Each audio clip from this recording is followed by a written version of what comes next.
Hello, good morning. আমি সকাল সকাল উঠে আমার টু ডু লিস্টটা তৈরি করে নিচ্ছি।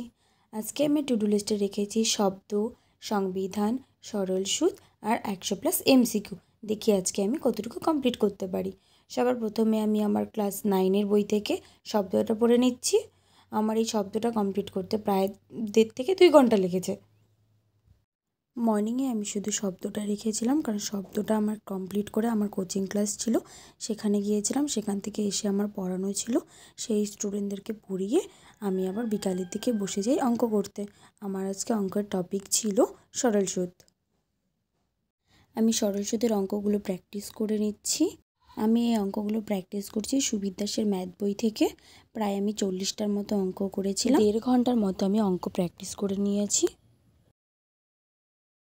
পরবর্তীতে আমি পড়তে বসি MCQ। 100+ MCQ মুখস্থ করার পর আমি আমার টু ডু লিস্টটায় চেক করি যে আমি আজকে সংবিধানটা কমপ্লিট করতে পারিনি। শব্দ ছিল, শব্দ কমপ্লিট করেছি, সরল সুদ কমপ্লিট করেছি, 100+ MCQ কমপ্লিট করেছি। তো আজকে এখানেই বাই।